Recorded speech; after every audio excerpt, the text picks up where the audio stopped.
It was about as close as you can get for two levy questions for Osseo schools, and both were voted down Tuesday night. A proposed $9 million per year operating levy was defeated by less than 1%.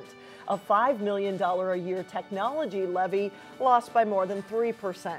The school district superintendent says it's a challenging time to ask voters for school funding.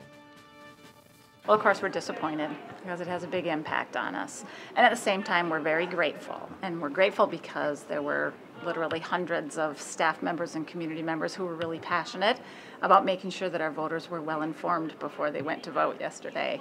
So lots of passion and energy for the school district, for students, for learning, and we're grateful for that as well. What do you think it says? Why do you think the opponents came up in this vote? I think it's a very difficult time economically to ask our taxpayers for an increase in their property taxes to pay for local schools. And unfortunately, the way that the finance system for Minnesota schools is set up, it is a partnership between local communities and property taxes and the state.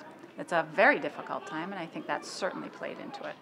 The levy was supposed to stave off employee layoffs and program cuts. What's next now for the districts? Will there be those layoffs? Absolutely.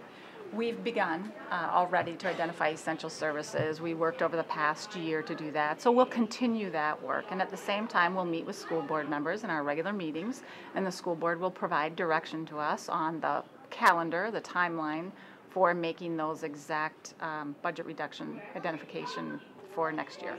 And real quick, any possibility that you would bring these levies back within the next year to voters? The board would have to consider that as part of their regular process over the next 8 months as they begin to look at data on our enrollment, our projected revenues, projected expenditures. That would certainly be a decision that our board members could consider for next year. The Osseo School Board will canvass the vote on November 13th. The superintendent says it's their understanding that under state law, only a citizens group could request a recount of the levy vote.